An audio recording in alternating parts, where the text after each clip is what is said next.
موسم 2015-2016 الكروي سيكون الأبرز مقارنة بالمواسم الماضية، كيف لا وهو الموسم الذي طفت على سطحه ظاهرة خطيرة راح ضحيتها خيرة من لاعبين الشبان، ظاهرة تعاطي المنشطات. البريفيرمون لقاو باللي في الكور تاعو عنده ان برودوي دوبون، دونك سو برودوي دوبون اسكو il est là ou là il est ailleurs. Moi je vous déconseille de prendre ça. خاطيكم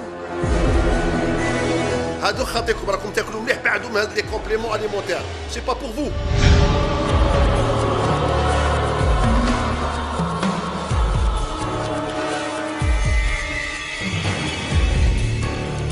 تعاطي المنشطات، المكملات الغذائية أو حتى المخدرات بمختلف أنواعها كانت وراء إقصاء لاعبين بسبب حالة اللامبالاة وضعف مستوى الطب الرياضي في الجزائر، وبالخصوص أطباء الأندية، كما كان الحال مع لاعب مولودية الجزائر خير الدين مرزوقي الذي قام بتناول مكمل غذائي دون استشارة طبيب الفريق. فالمقوي الغذائي الذي تناوله يحتوي على مواد محظورة، الأمر الذي أوقعه في فحص إيجابي للمنشطات. فمن المسؤول يا ترى؟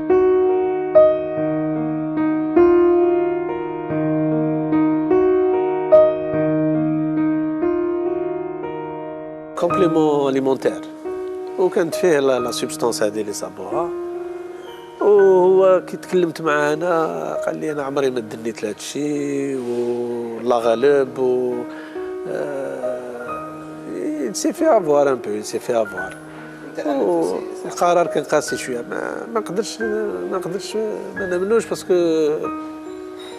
وليد مصلي وعاقل امنتو شويه، قلت غدروا لعبوا به ولا عملوها له ولا مي سي امباردونابل سور لو بلان. تخلص في هذا الدومين هذا ما فيهاش سماح ولا غالب، سي امباردونابل. نقولوا باللي هذا لي كومبليمون اليمونتير ماهمش يجوز بار لا فوا ميديكال، راهم يجوا بالكابا، اون سي ميم با سكي دودون. كي يشربها واحد اللي راهو يدير كيما نقولوا على لا مسكيلاسيون ما تبلوش. لماذا؟ يديفلوبي له الكور تاعو على بالك صحاب مسكيلاسيون يحب يبين صدرو كسيتر بوكو بلوس يخدم لا بيرفورمانس تاعو باه يبان. مي حنا اليوم رانا نبهنا اللاعبين باسكو دون سو برودوي كومبليمون اليمونتير اون سي با سكي دودون، ما على بالناش. سي جو برون لو كا تاع مرزوقي مسكين ربما خدا هذاك البرودوي ولكن ما كانش عارف بلي كاينه ماده داخل اللي خرجت له بوزيتيف. حنا كي نقراو هذه المكونات من الخارج نقول تاع البواطه هذه، لقاو دي زاسيد اميني دي بروتين، حتى الان ما كان حتى مشكل نورمال. يقدر الرياضي ياخذ احماض امينيه ولا بروتينات مكمله للغذاء ديالو اليومي ويدير سبور تاعو عادي. بصح الاشكال اللي ما نعرفوش باللي هذه المواد تكون كونتاميني بادويه. علاش بادويه؟ باش هذوك الادويه اللي محظوره راهي في لا ليست تاع لي برودوي دوبون وراهي ممنوعه، هذيك هي اللي دير الفرق.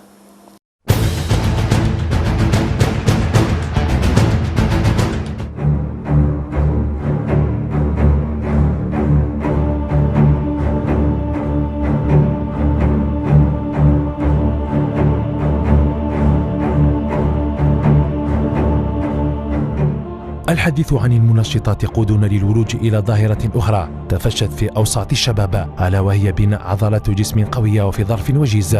فالإقبال على المكملات الغذائية الرياضية ظاهرة بارزة بين الشباب من أجل تكوين بنية جسمية لافتة للأنظار، وذلك من دون الحرص والتأكد منهم على صحة المواد المباحة ومدى مطابقتها للمواصفات التي حددتها وزارة الصحة. فخلال ال10 سنوات الأخيرة انتشرت بكثرة قاعة تقوية العضلات وبشكل ملفت للانتباه.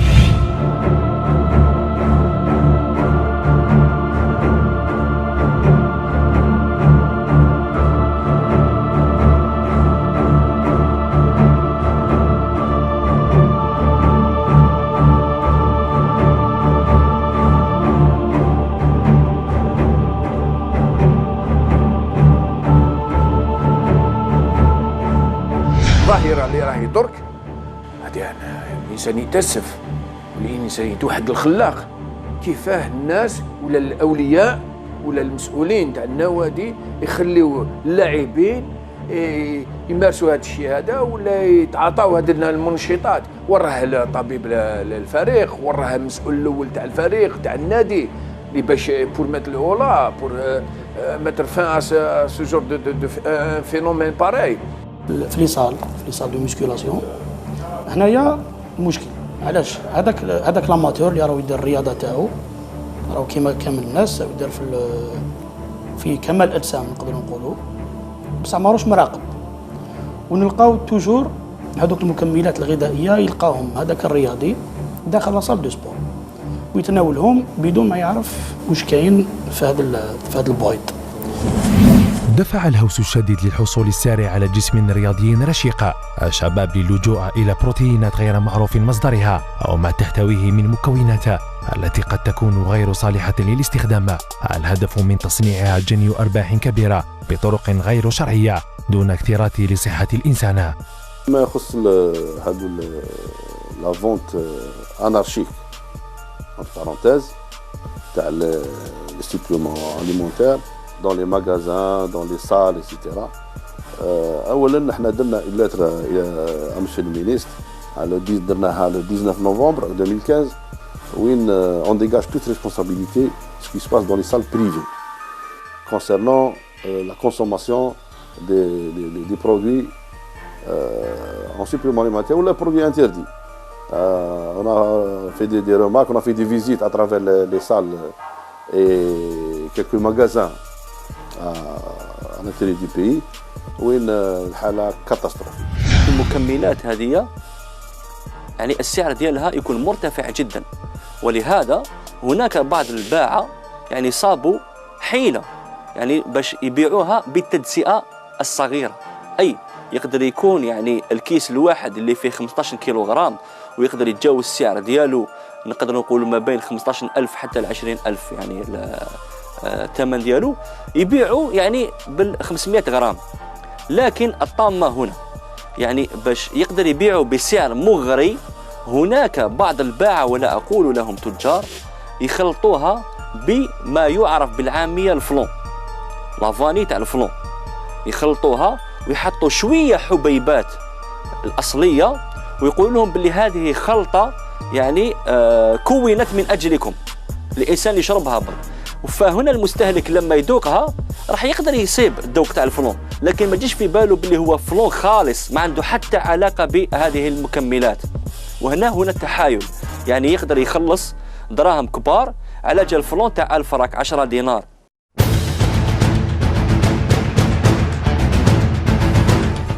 في بداية هذا التحقيق حول المكملات الغذائية ومدى خطورتها على صحة الإنسان لابد أن نعرج عن رياضة بناء الأجسام، فهي الرياضة الوحيدة التي يعتمد ممارسوها على المكملات الغذائية بصفة عالية مقارنة بمختلف الرياضات، إذ أين أن نتوجه إلى أحد قاعة تقوية العضلات والتي يملكها ويسيرها محمد سليماني بطل عالمي سابق في رياضة بناء الأجسام.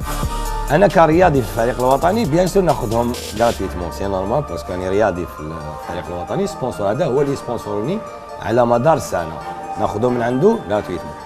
وفي نفس الوقت هاد لي برودوي هادوما هو يبيع فيهم على كما نقولوا مستوى التراب الوطني موجودين. كيفاش يدخلوا الوطن؟ يجوا من امريكا في الكونتينر ديالهم يدخلوا للبور، وفي البور راكم تعرفوا بلي في الجيري عندنا رقابه صارمه يعني ما فيهاش افا يدخلوا.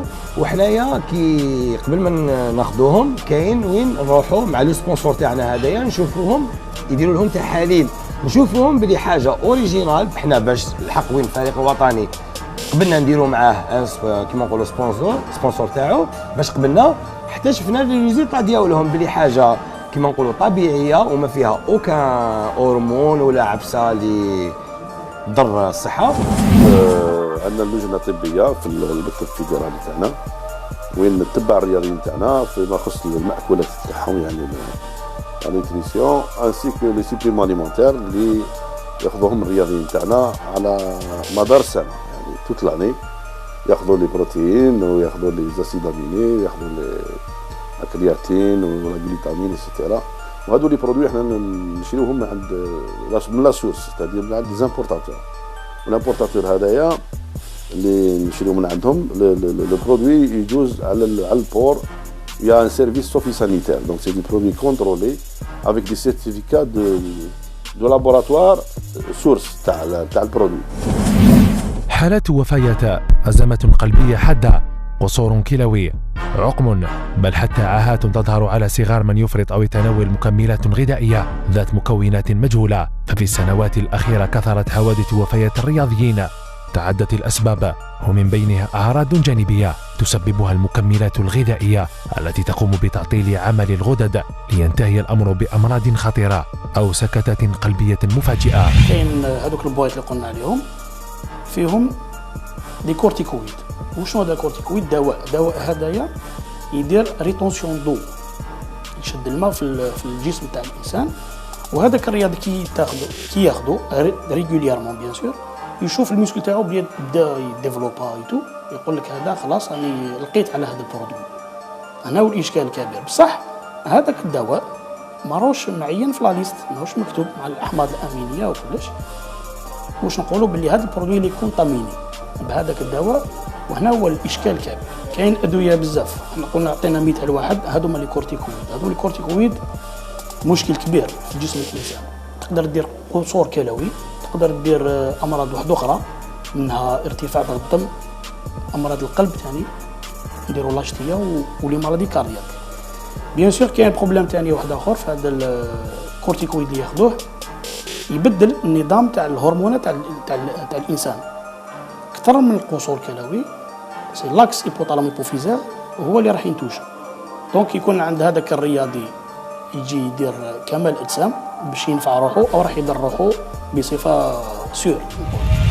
هناك أنواع عدة من المكملات الغذائية التي تتنوع بالتالي مخاطرها أيضا.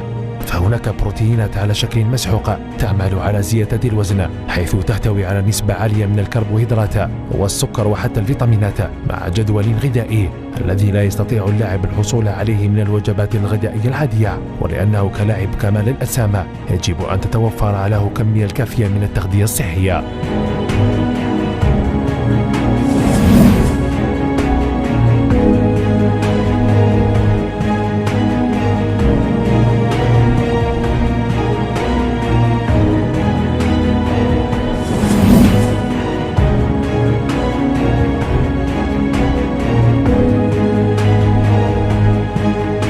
نوع آخر يعمل على زيادة الطاقة والمحافظة على العضلات مثل الكرياتين والجلوتامين، بالإضافة إلى عدد من المواد الأخرى التي تعمل كل واحدة من هذه المواد في المحافظة على العضلات وتوصيل الجسم إلى عملية التفعيل الغذائي الكاملة، مثل الجلوتامين الذي يزيد من قوة المناعة وسرعة صيانة الألياف العضلية بعد ممارسة التمارين الرياضية.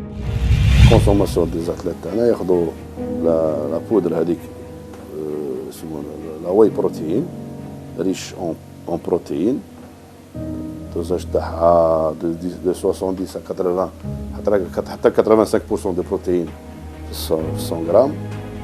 هذه اللي يسحقها الاتليت تاعنا. ويسحقوا ثاني لي زاسيد اميني. لي زاسيد اميني هذو سي دي كومبريمي فيكساتور دو بروتين في الميسك. وعندنا لي اسمها لا كرياتين نستعملوها جوست افون لونطرينمون باش تعطي انرجي كبير في لونطرينمون. وعندنا لا فيتامين سي اسيد اميني اوسي اللي ياخذوه ابري اونطرينمون باش سانستمايل باش يريكيبيري به، سانستمايل دو ريكيبيراسيون. هذا النوع الثالث من البروتينات فيأتي في شكل كبسولات مثل المينيو أسيد. لكن الاعتقاد السائد بين الكثير من ممارسي الرياضة أن هذا النوع من البروتينات له تأثير في الجسم، أين تؤخذ من مصر اللبن أو الجبن، لأن العديد من الأحماض الأمينية لا يمكن صنعها في جسم الإنسان، ولهذا يحتوي اللجوء إلى استعمال الأحماض الأمينية عن طريق المكملات الغذائية.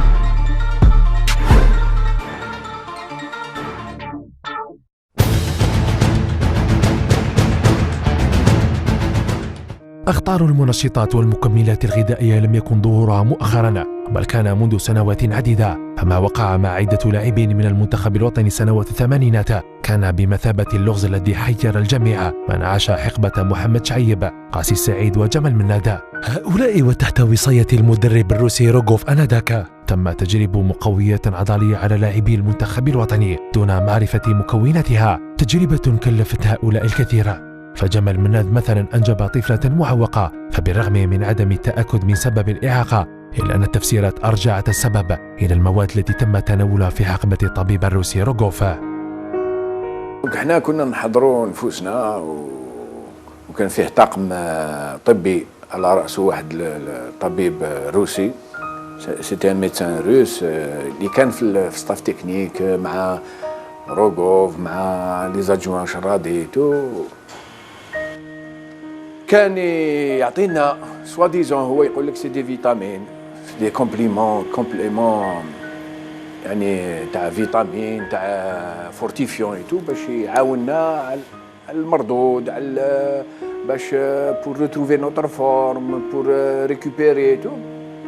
حنا كنا صغار كون ايتي دي جون مي سيتي با حنا لحد الان ما على بالناش ولا نوع من تعاطي نوع من لي زانابوليزون هذو المنشطات ما على بالناش. احنا كونا مجموعه، كونا لجنه من قدماء اللاعبين عندها واحد 4 سنين او 5 سنين اللي باش نطلبوا تحقيق هذا واش صرا لنا حنا، باسكو كل واحد فينا كاين لاعبين كثير من قدماء اللي انجبوا يعني اطفال معوقين، اطفال عندهم مع الزمن مع مرور الزمن. انا عندي طفله معوقه، سي ان انفون هانديكابي، اون في هانديكابي. احتمال كبير يكون من المواد ممكن مانيش ما على باليش، ممكن مي حنا طلبنا تحقيق، طلبنا من السلطات، من الوزاره، من الفيدراليه، من الناس اللي كانوا يتشرفوا على هذا الفريق الوطني اللي كانوا يعني مسؤولين انذاك. طلبنا منهم توضيحات باش نشوفوا باش نتعرفوا اسباب اللي جعلت باش نجيبوا هاد الاطفال هادو معوقين. ما هو مصدر المكملات الغذائية؟ كيف يتم التعامل معها من طرف السلطات المعنية؟ هل تخضع لرقابة طبية صارمة؟ أسئلة تتبادر إلى ذهننا ونحن ننجز هذا العمل. معرفة كل ما يتعلق بطريقة دخولها إلى أرض الوطن دفعنا إلى مقابلة المستورد رقم 1 لهذه المواد، هو ممول المنتخبات الوطنية في رياضة كمال الأسامة. توجهنا إلى مدينة العلمة أين يتواجد مقر الشركة الخاصة باستيراد هذه المكملات.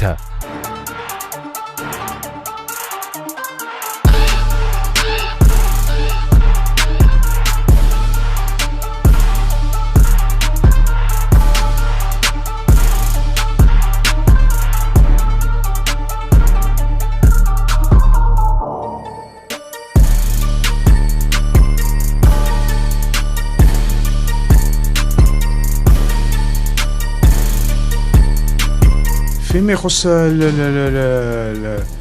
الاستيراد والتصدير بطبيعة الحال تخضع الإجراءات القانونية بطبيعة الحال، يعني من وزارة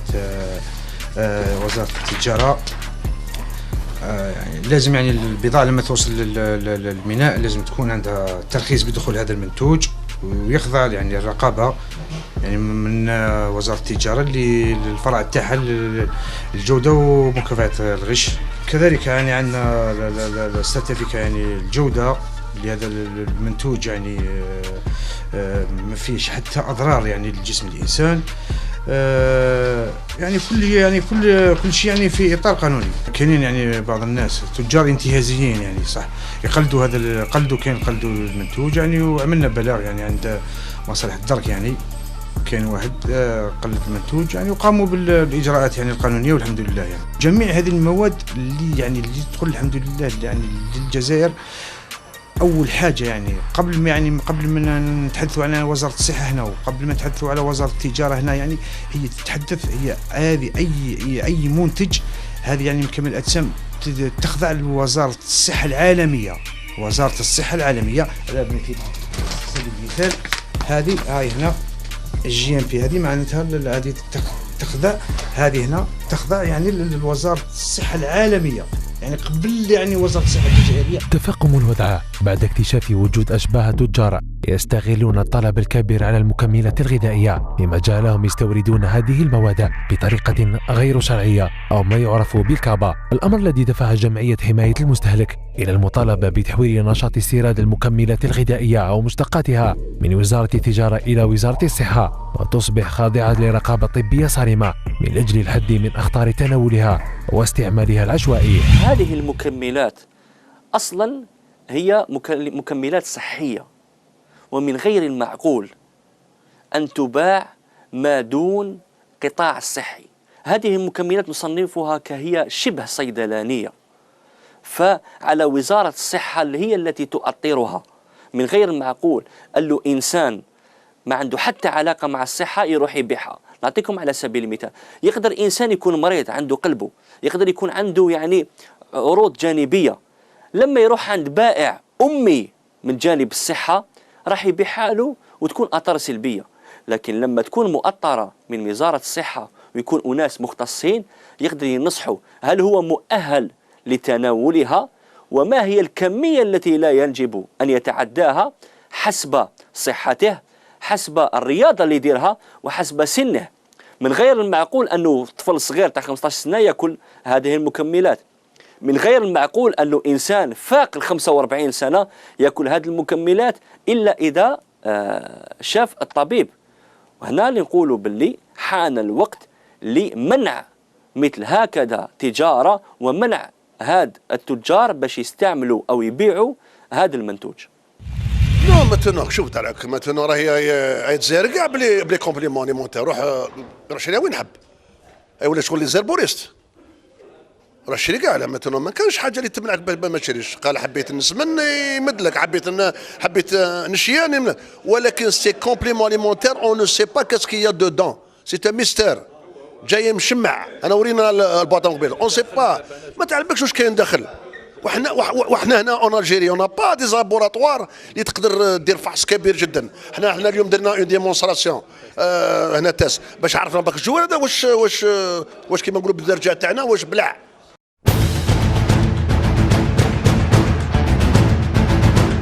ما شد انتباهنا ونحن نتفحص أكياس البروتينات هو مصطلح حلال المطبوع على الأكياس، فالسلع المستوردة من الولايات المتحدة الأمريكية وكندا موجهة إلى البلدان الإسلامية، فلذلك يتم طبع كلمة حلال على المنتجات. لكن السؤال المطروح، هل فعلا تحتوي على مكونات حيوانية محرمة، أم أن الغرض من التعامل بهذه الطريقة هو تجاري محض، خاصة أن البلدان الإسلامية تعتبر سوقا مربحة للشركات المختصة في صناعة المكملات الغذائية. هذه حلال لهنايا، هذه حلال كي تلقاها في البرودوي هذه عرف بلي البرودوي هذه ما فيه حتى عفسة حرام. اكزومبل كاين دي بروتيين اللي فيه لا جيلاتين، الحلوب نورمال وما تكونش كاينه هذه حلال وياكلوه الناس وما على بالوش بلي راهو ياكل في المكملات الغذائيه هي عباره عن بروتينات وخلطه مجهوله، مكونات مجهوله، ويقولنا مجهوله قد تكون مجهوله المصدر، والمصدر هنا قد يكون مصدر حيواني. هنا نفتح نقطه نظام، هذا المصدر حيواني هل هو حيوان ذكي وفق الشريعة الإسلامية، أم هو جيفة، أم هو من الحيوانات قد تكون محرمة على سبيل المثال الخنزير.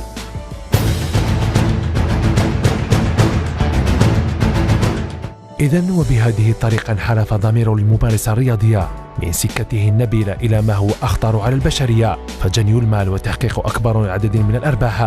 بات الشغل الشاغل لأرباب كبار الشركات المختصة في التسويق الرياضي ومستلزماته، متناسين الهدف النبيل التي جاءت به الرياضة من أجل خدمة صحة الإنسان وتطوير أجيال من الشباب يكونون في المستقبل خير خلف لخير سلف.